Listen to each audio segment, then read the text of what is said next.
Olá, boa noite. Uma live nessa terça-feira, dia 3 de dezembro de 2024. Eu já disse de outras vezes que, na medida do possível, eu entro aqui no Instagram, no YouTube, ao vivo, ou melhor dizendo, em live, como o pessoal gosta de falar, e quando assim faço, não é um estudo regular, para trazer algum assunto ou perguntas que eu tenho recebido. E então hoje eu vou responder a 4 perguntas que me fizeram, sendo elas: o Espiritismo é religião? O que é a Bíblia para o Espiritismo? Quem é Jesus para a ideia espírita? Os espíritas têm um evangelho próprio? São perguntas que eu anotei aqui compilando das diversas que eu recebo pelo direct aqui do Instagram, pelo WhatsApp. Então eu disse que eu vou, de tempos em tempos, talvez umas 2 vezes na semana, eu vou juntando algumas perguntas e trazendo aqui para a gente conversar um pouco. Vocês fiquem à vontade para comentar e explicar talvez aquilo que eu não tenha explicado, ou até trazer outro tipo de perguntas. Para o YouTube não está ao vivo, vai subir a gravação. Aqui pelo Instagram estamos ao vivo, então fiquem à vontade caso queiram. Então separei essas 4 perguntas, ou esses 4 tópicos de perguntas, para nós conversarmos. Vamos à primeira, então. O Espiritismo é religião? Essa é uma pergunta que muitas pessoas fazem. E é uma resposta muito interessante. Nós podemos dizer que não é religião e podemos dizer que é religião. Por que cabe esse tipo de resposta? O Espiritismo é religião, o Espiritismo não é religião. Kardec trabalha isso, explica isso muito bem, e ele traz a ideia do que se entende pela palavra religião. Então vamos lá. Se por religião se entende uma instituição que tem uma hierarquia, que tem um ritual, que tem paramentos, que tem cultos, digamos, rituais, que tem sacramentos, o Espiritismo não é religião, então.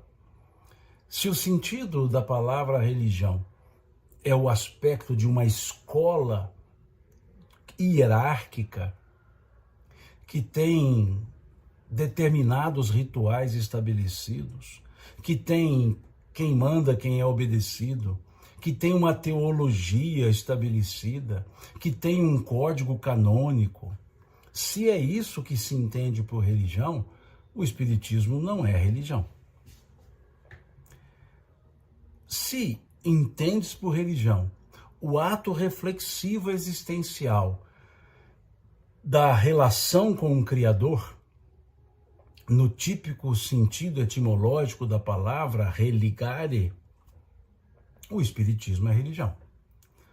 Então vejamos que no sentido amplo que se dá a palavra religião, no sentido coloquial que se dá a palavra religião, o Espiritismo não é uma religião. O Espiritismo não tem um chefe, não tem uma autoridade. O Espiritismo não tem um ritual estabelecido para nada. O Espiritismo é um corpo de ensinamentos, convidativo, reflexivo, que não se impõe a ninguém. Então, nesse sentido, a doutrina espírita não é uma religião. Agora, consequência religiosa no sentido de religação com o Criador, sim. E por que, então, tem-se esse aspecto, essa característica muito religiosa para o Espiritismo, qualificando-o como uma religião no sentido lato que se dá essa palavra, principalmente no Brasil. Se nós estudarmos a história do movimento espírita brasileiro, nós veremos que de tempos em tempos havia perseguições. Para se ter uma ideia, na virada do século, já a República, na virada do século XIX para o século XX e boa parte do século XX, o Código Penal, ele punia a prática espírita. Mas se tivesse o caráter religioso, seria uma religião. Se não tivesse o caráter religioso, seria um charlatanismo, um exercício ilegal da medicina. Seria visto dessa forma. Então acabou que no Brasil tomou-se uma conotação religiosa no sentido bem típico da palavra religião. Mas quando observamos a característica da própria doutrina, a própria ideia, a definição que Kardec nos traz, ele nos dá a ideia que o Espiritismo é uma ciência de características filosóficas e consequências morais, consequências religiosas. Disse ciência porque o estudo da realidade espiritual não foi feito de maneira contemplativa. O estudo da realidade espiritual foi feito por meio de método. Kardec, como bom pesquisador, ele tentou criar um método para que desse segurança às manifestações ou aos conteúdos das manifestações, das instruções trazidas pelos espíritos. Ele então criou um método que ele mesmo chamou de controle universal da comunicação dos espíritos, método pelo qual ele trazia as perguntas feitas aos espíritos para diversos médiuns em momentos diferentes, médiuns diferentes, sem que eles soubessem que outros médiuns haviam respondido, e comparava as respostas para verificar se havia diferença nas respostas. Por exemplo, ele perguntou o que é Deus para mais de um médium e obteve a resposta. E ali ele foi, então, percebendo o que seria uma opinião própria do médium, o que seria um animismo, o que seria até mesmo um embuste, uma mistificação. E com esse método ele foi conseguindo verificar aquelas manifestações, aquelas instruções, aquelas respostas que guardavam relação entre elas. Médiuns jovens, como as meninas Baldin, meninas de 11 anos, 10, 12 anos, que a elas eram feitas perguntas de alto nível, digamos, intelectual, científico para a época, e elas respondiam com segurança e profundidade aquelas questões. Kardec, então, foi cuidando desse aspecto e, com método, foi estudando a realidade espiritual. Daí o aspecto perquiritivo da doutrina espírita, de perquirir, de procurar. Daí o lado científico, ou o porquê de se chamar ciência. Estudava uma realidade espiritual com regras e métodos que aplicáveis a esse mundo espiritual. Filosofia, porque ele busca a causa primeira, que é o grande objeto da filosofia. O grande objeto da filosofia é a busca da causa primeira. É aquela busca da causa causal. E é isso que a doutrina espírita faz por meio dos questionamentos feitos aos espíritos, por meio das orientações trazidas, sempre buscando a causa primeira, não por outro motivo. A primeira pergunta do Livro dos Espíritos é: que é Deus? Tentando buscar a causa primeira, e a resposta levou a isso. Os espíritos responderam: causa primária de todas as coisas. Inteligência suprema do universo, causa primária de todas as coisas. Causa causal. Filosofia, porque reflete, faz reflexões existenciais busca os porquês da nossa existência terrena, busca saber de onde viemos, para onde vamos e por que aqui estamos. Busca conhecer a realidade da justiça universal, da lei de causa e efeito, da lei de ação e reação. Filosofia, porque busca teorizar aquilo que é prático e busca a prática para aquilo que é teorizado. Por isso, ciência de características filosóficas. E consequências morais, consequências religiosas, pelo fato do conhecimento adquirido da realidade espiritual significar uma nova visão, uma nova percepção de vida, uma nova forma de se analisar a existência, uma nova forma comportamental. Então, por isso que é uma consequência. A realidade espiritual conhecida, sabida, a continuidade da existência, a pré-existência a esta existência, gera um outro tipo de ética, uma ética comportamental. Por isso que, conhecendo e introjetando, mudam-se as condutas. Então tem uma consequência moral. Se esse é o aspecto religioso, a consequência moral, comportamental, uma nova ética relacional, dizemos que o Espiritismo é religião. Mas, se a ideia é colocar na doutrina espírita um ritual, paramentos e hierarquias, então a doutrina espírita não seria religião. Então tudo depende, para responder essa pergunta, o Espiritismo é religião, do sentido que se dá à palavra religião. Em qual contexto, em qual conceito se traz a ideia de religião. Então, pode-se perguntar, mas e os centros espíritas? Os centros espíritas não são a doutrina espírita. O centro espírita, os centros espíritas são sociedades constituídas segundo as regras do direito civil. São sociedades de pessoas, são associações de pessoas.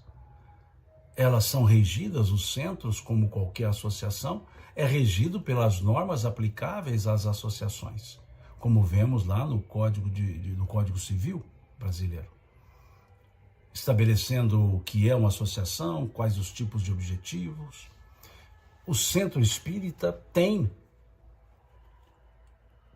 ou melhor, faz parte de um movimento que leva ao estudo a doutrina espírita. O centro, ele tem uma diretoria por força da lei civil.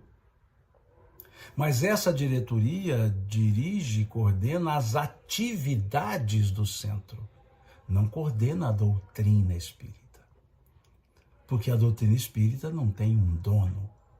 A doutrina espírita não tem a autoridade maior.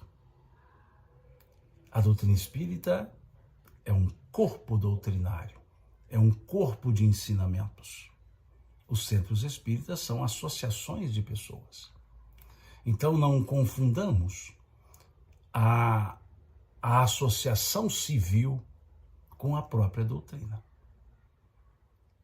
Pessoas se reúnem, escrevem um estatuto, dão o nome de centro espírita a uma associação, colocando no estatuto o estudo e prática dos ensinos do espiritismo, mas alguns nem sempre seguem os próprios objetivos, os próprios ensinos do pensamento espírita. Deixa eu só colocar um cabo aqui para manter energia no celular que eu estou usando para o YouTube. Então, a doutrina espírita não tem um dono. Então, ela não tem hierarquia, a doutrina não tem vestuários especiais, paramentos, não tem sacramentos, não abre nem fecha as portas do céu e do inferno. Então, respondendo, é tranquilo. O Espiritismo é religião? Depende do sentido da palavra. Se entendes por religião o ato reflexivo da busca do Criador, é uma religião. Se entende por religião uma instituição regular, hierárquica, paramental, não é religião. Por isso, sempre descrevemos como uma ciência de características filosóficas e consequências religiosas. A segunda pergunta que me chegou, ou que eu compilei os assuntos: o que é a Bíblia para os espíritas? É um livro importantíssimo. É um livro que contém elementos parabólicos, elementos históricos, elementos sapiensais e fatos. É um livro que, na verdade, é uma compilação de livros. Por isso, Bíblia não foram livros escritos de maneira cursiva, um depois do outro. Entre os livros há distâncias de séculos, entre os livros há coincidência de épocas. Mesmo que um livro esteja lá no início do Velho Testamento e o outro mais no final. É uma compilação de textos que, dividindo a Bíblia, nós temos os textos velho-testamentários e os textos neotestamentários. Velho-testamentário porque narra a história de um povo, o povo hebreu. Narra a história de uma ideia religiosa, o judaísmo. Narra elementos de orientação para a vida, os livros sapiensais, como vemos lá, Provérbios, Eclesiastes. Temos ali os livros devocionais e cânticos, como os Salmos. Livros proféticos, dos profetas maiores, profetas menores. Livros parabólicos, como o livro de Jó. Livros parabólicos, como o Gênesis, na formação da criação do mundo, por assim dizer, um elemento parabólico. Livros históricos contando a narrativa do povo hebreu, a formação desse povo hebreu, nas figuras de Abraão, Moisés, e assim segue. É um livro que é um repositório de bons ensinamentos. Um Novo Testamento que forma a base do pensamento cristão, em que se tem evangelhos narrativos e evangelho reflexivo. Os evangelhos narrativos, chamados sinóticos, Mateus, Marcos, Lucas e João, Mateus, Marcos e Lucas, e um evangelho reflexivo, João, que tem ali um livro profético, o Apocalipse, que tem epístolas de orientação comportamental para as eclesias ou mesmo para a vida, que são as epístolas paulinas, as epístolas de Pedro, as epístolas de João, epístola de Tiago, epístola de Judas. É um livro repositório. Pode-se dizer inspirado? Sim. As pessoas que ali escrevem por inspirações. Mas nós temos que perceber que muitos dos escritos, por exemplo, leis, Levítico, Deuteronômio, são escritos voltados para um povo numa determinada época, num dado momento, para uma dada finalidade, e que muitas dessas leis não perduram, não continuam. É uma grande fonte de ensinamentos, a Bíblia. É assim que se vê a Bíblia. Não é um livro qualquer. É um conjunto de livros muito importante.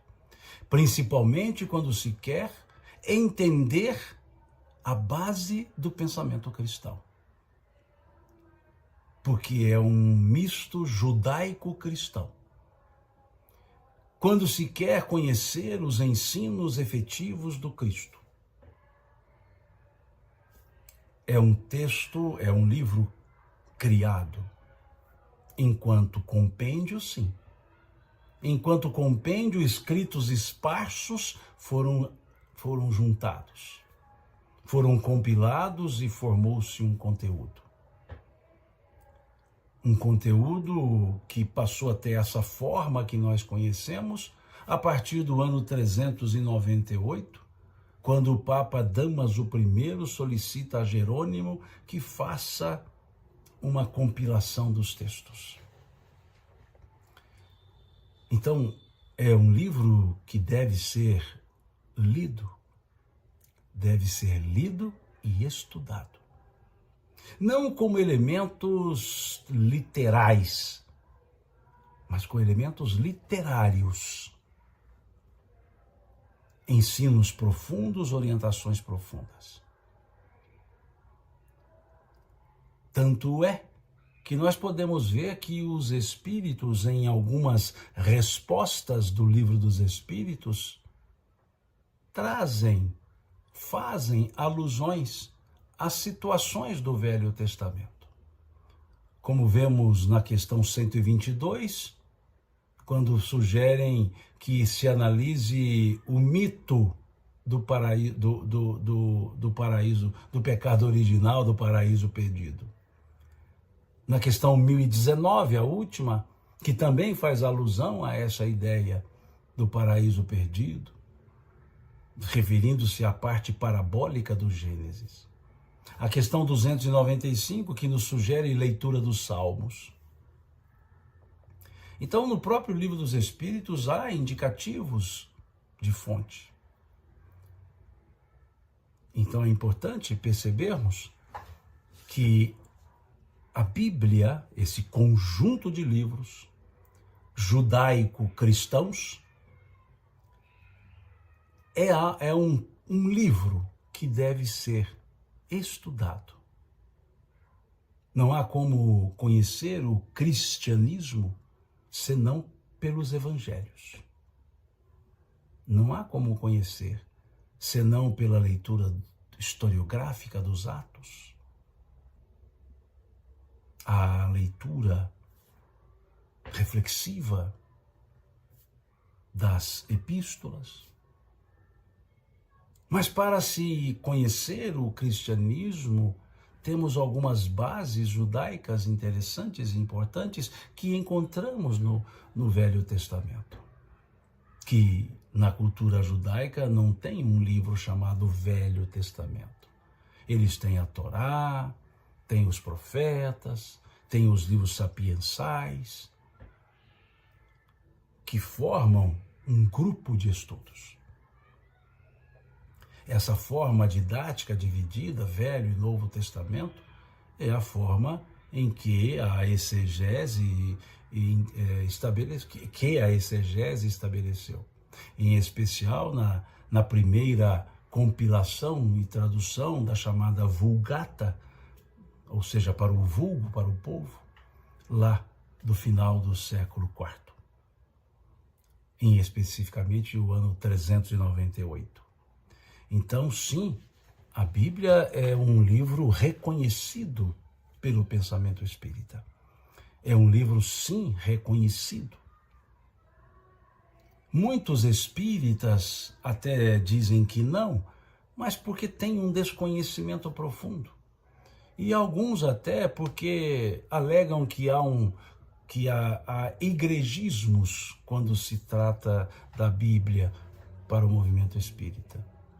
Isso é desconhecimento. Porque nem os espíritas não conhecemos todo o pensamento espírita.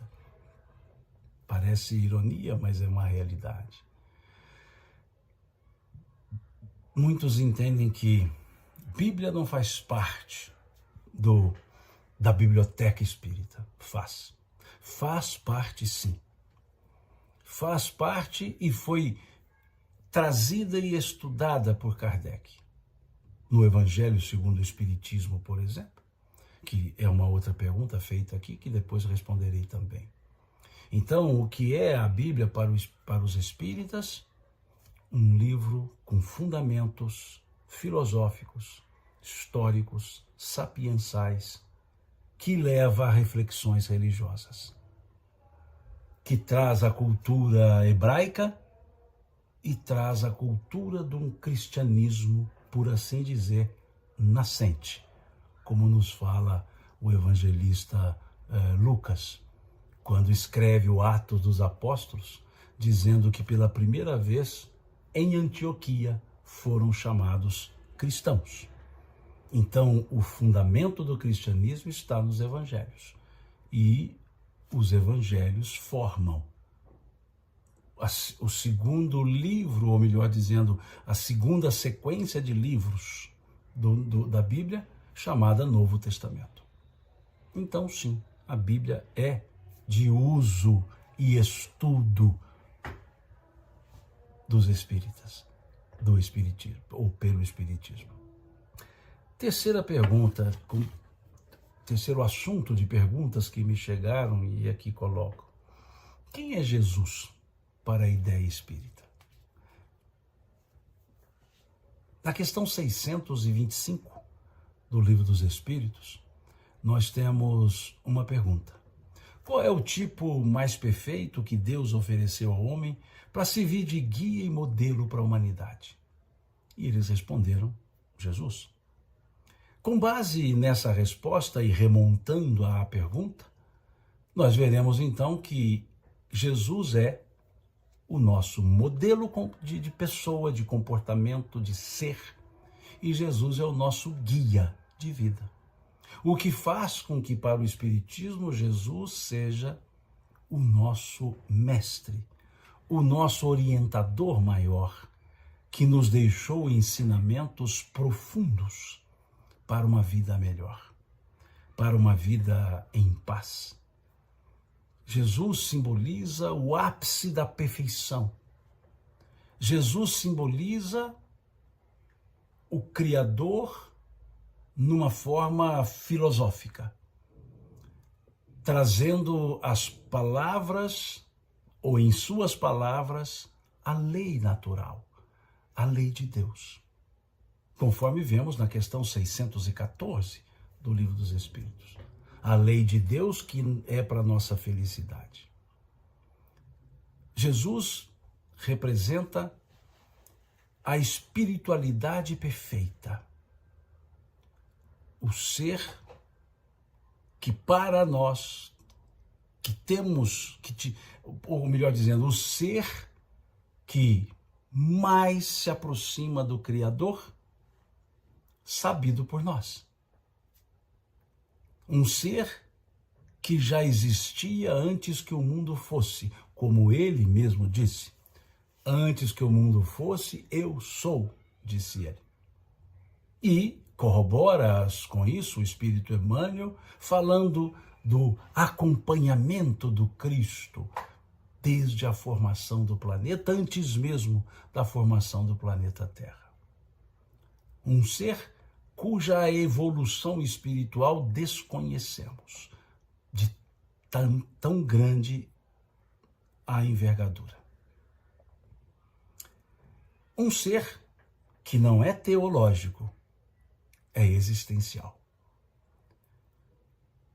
Um ser que não é Deus, mas criado por Deus, cujos a evolução o permite interpretar e entender o próprio Criador. Um ser que aqui veio cumprindo uma missão divina, nos acordar para a realidade da vida, trazendo-nos mensagens de bom ânimo, mensagens de esperança, dando-nos o exemplo do que é possível e necessário ser feito. Para o Espiritismo, Deus é único. Não há um outro e nem ele se subdivide. Deus é único, uno e completo. Um Deus em 3 pessoas não seria um Deus completo, porque não seria o elemento uno, seria uma composição.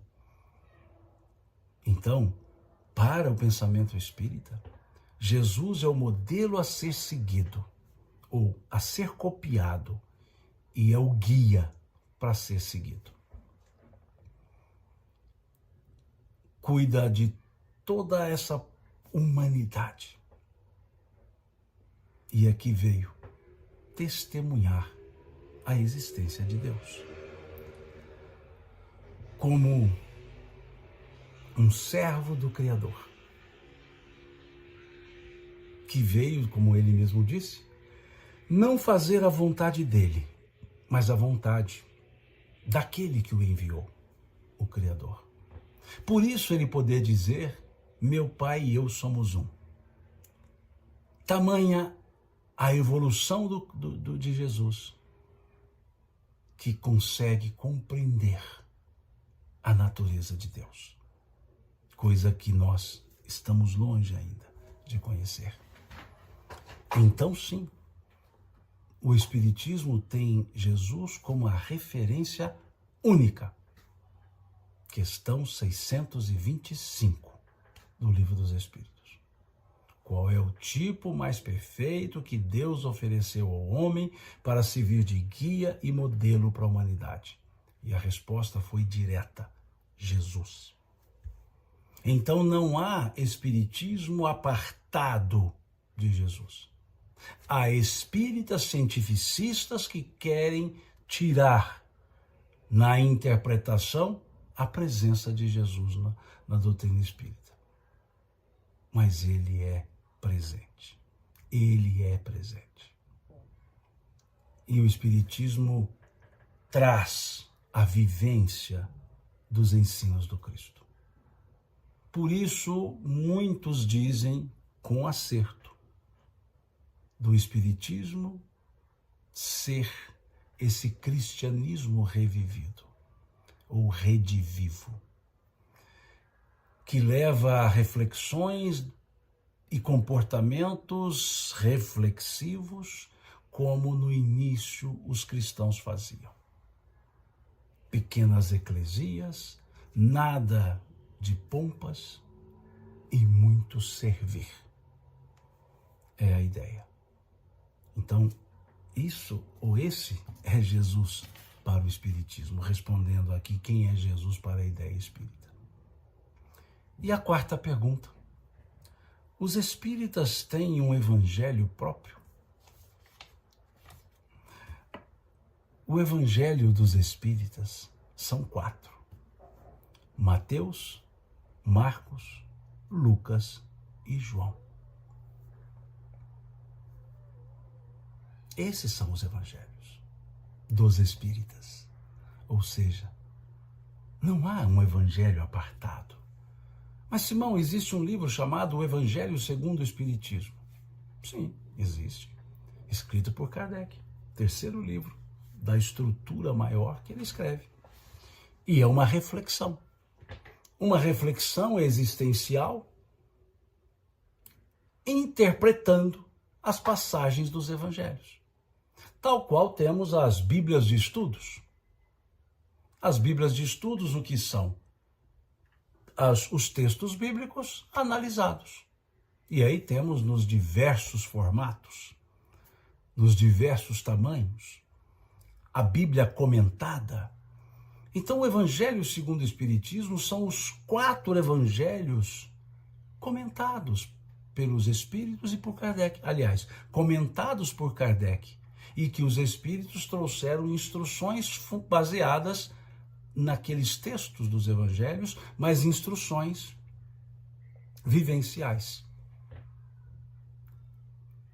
A estrutura do evangelho, Kardec bem explica, do livro, ele trouxe dos evangelhos os ensinos morais do Cristo. Ele não trouxe historicidade. Não vamos encontrar nos evangelhos história do nascimento, no livro Evangelho segundo o Espiritismo, história do nascimento de Jesus, narrativas. Nós vamos encontrar a mensagem do Cristo. E essa mensagem, por exemplo, as bem-aventuranças. Bem-aventurados os que choram, que é o capítulo 5, chamado Bem-aventurados os aflitos. Bem-aventurados os misericordiosos, e assim vai. Analisa ali palavras, ensinos como a questão de dar, que a tua mão direita não saiba o que faz a outra. Ensinos do Cristo sobre os dons espirituais. Ensinos do Cristo sobre a oração. Ensinos do Cristo a respeito da fé. Análise de algumas parábolas. Então esse é o livro chamado Evangelho segundo o Espiritismo, que são os evangelhos interpretados, me desculpe, à luz do pensamento dos espíritos e à luz da reflexão feita por Kardec. Então não existe um evangelho dos espíritas, existe uma análise dos 4 evangelhos feita a análise por Kardec com comentários dos espíritos. O Espiritismo segue, estuda, aprofunda nos 4 evangelhos. Nos 4 evangelhos. Não teremos no livro o Evangelho analisado, o Evangelho segundo o Espiritismo, o Atos dos Apóstolos, as epístolas, porque o foco do livro era a análise da mensagem direta de Jesus. E a mensagem direta de Jesus está nos evangelhos, nos 4 evangelhos. Então, quando se tem a obra chamada o Evangelho segundo o Espiritismo, entenda-se análise dos evangelhos do ponto de vista dos ensinos do Cristo, feita sob a ótica do pensamento espírita. A análise, a interpretação. Não se criou nenhum fato, não se extinguiu nenhum, não se omitiu nenhum dos ensinos. Refletiu-se, buscou-se no livro colocar os elementos vivenciais do pensamento espírita. Então, creio que as 4 perguntas foram respondidas. Espiritismo é a religião? O que é a Bíblia para o Espiritismo ou para os espíritas? Quem é Jesus para a ideia espírita? E se os espíritas têm um evangelho próprio? Creio que as 4 perguntas foram respondidas. E vou trazendo outras perguntas que me chegam. Né? Como eu disse, eu envio, para que eu não tenha que responder uma a uma, eu compilo aqui e as respondo. Digamos que de uma vez só para todo mundo. Essa é a ideia, então. Eu vi que aqui no Instagram teve algumas perguntas, eu não pude acompanhá-las todas, mas eu vi aqui, a Solange diz, você consegue dizer em que ordem Jesus está desde a época que reencarnou na Terra? Um detalhe, Solange, Jesus não reencarnou na Terra, ele encarnou na Terra, uma vez só. Jesus não reencarnou na Terra, ele encarnou, ele só veio à Terra uma vez. Ele não esteve aqui antes da vez que ele esteve. Esse espírito nunca veio aqui antes e nem depois da condição de Jesus. Então ele encarna na Terra. Jesus é um espírito puro. Se olharmos lá a ordem dos espíritos, especificamente na questão 113, que fala da primeira ordem, esse Jesus é um espírito puro. Então, essa é a sua classificação, se assim pudéssemos utilizar a palavra, utilizar o termo. Né? Então, respondendo a Solange, é isso. Né? Mas eu vi livros que falam que Jesus reencarnou e foi fulano. Especulações sem fundamentos, achismos, misticismos, mas não fato. Segundo os benfeitores espirituais, uma só vez. No livro A Caminho da Luz, da autoria de Emmanuel, temos ali bem clara essa explicação. E o ser que é Jesus, esse Espírito puro, puríssimo, já era o que é antes mesmo do planeta ser criado. Antes mesmo do planeta ser criado. Então, não há como ele ter sido qualquer outra pessoa, porque qualquer outra pessoa que não Jesus era eivada de defeitos. E o Espírito puro não tem defeitos. Por isso, Jesus não encarnou em figuras históricas do passado conhecidas, como alguns dizem, ele foi Sócrates. Não, nunca foi. Todos esses outros, todos os avatares, são mensageiros dele. Muito evoluído, não teria sido nenhum deles. Então Jesus encarnou-se aqui na Terra como aquele que trouxe a mensagem de Deus. E por isso ele é modelo e guia, como bem colocou aqui a Sara. Por isso é modelo e guia. Então é um ser perfeito. Perfeito. Até a pergunta, de 625 do Livro dos Espíritos, quando fala qual é o ser mais perfeito, se a gente analisar com maior profundidade, não é perfeito, não é mais perfeito. Se eu digo que essa mão é mais perfeita que essa, é porque essa não é perfeita. Então Jesus foi o único ser perfeito que nós tivemos na Terra. O Itamar aqui pergunta, Simão, fale um pouco sobre Sai Baba, como o Espiritismo pode explicar. Boa pergunta.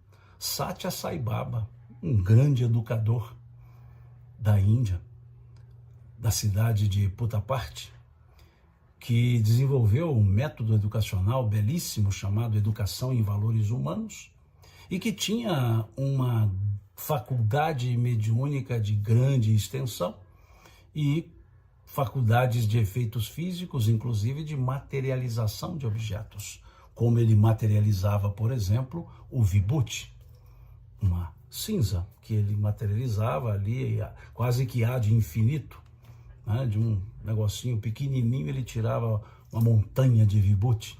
É o nome que se dá a essa cinza, o vibhuti. Então ele materializava objetos, um ser de certa evolução espiritual e que vale a pena conhecer o seu método de educação, chamada Educação em Valores Humanos, que prega os elementos fundamentais numa existência educativa: verdade, ação correta, não violência, paz e amor. Então ele pregava esses 5 valores excelentes: verdade, ação correta, amor, paz e não violência. E que há uma literatura rica falando desse método educacional de Satya Sai Baba, chamado Educação em Valores Humanos. Como o Espiritismo vê isso? O Espiritismo não vê isso, porque Satya Sai Baba passou a existir depois do Espiritismo, então não teremos nenhuma informação do Espiritismo sobre ele. Nós temos informação sobre ele, uma informação de um ser que nunca saiu da Índia, que no seu ashram tinha um grande grupo de seguidores, que pregava a verdade, a ação correta, o amor, a paz e a não violência, não formando uma religião, mas um conceito educacional muito bom e um homem com faculdades mediúnicas notáveis e com comportamento também notável. É isso, respondendo então a essa última pergunta. Espero que tenha clareado um pouco as respostas a esse tipo de pergunta. E voltaremos em outro momento, talvez amanhã mesmo, com outras respostas, com outras perguntas que me chegam, porque sinceramente eu fico ao mesmo tempo lisonjeado e preocupado, porque recebo muitas perguntas. muitas perguntas diversas, sobre diversos assuntos, e muitos deles eu tenho as mesmas perguntas que me chegam. Eu também não sei, né? Muitas dessas perguntas, mas eu recebo, assim, não é exagero, mas recebo 30, 40 mensagens diariamente com perguntas. Então, isso até para explicar por que eu não respondo às perguntas. São muitas que vão chegando, em função das lives, das falas e outras curiosidades, e aí vão surgindo. Então, eu optei em tomar essa liberdade de aglutinar assuntos que as perguntas trouxeram e fazer aqui, numa live, as diversas respostas, né? E vai ter live que eu vou fazer a pergunta e vou dizer, alguém pode me ajudar a responder, porque eu não saberei responder, né? Porque eu sou também, né, um que está em busca de respostas. Eu talvez tenha muito mais perguntas do que respostas. Eu também tenho muitas dúvidas existenciais. Eu também sou daqueles que estou longe de entender o que é efetivamente a realidade da vida. Então eu também tenho muitas perguntas a serem feitas e busco também aqueles que podem me dar uma luz, um alento. Então é isso. Muito obrigado. Boa noite para vocês. Descansem. Amanhã um dia novo e um novo dia para seguirmos com as nossas vidas, com os nossos propósitos no bem. É isso que devemos ter. Fiquem em paz e Deus lhes pague pela atenção, pelo carinho de acompanhar aqui essa live. Fiquem com Deus.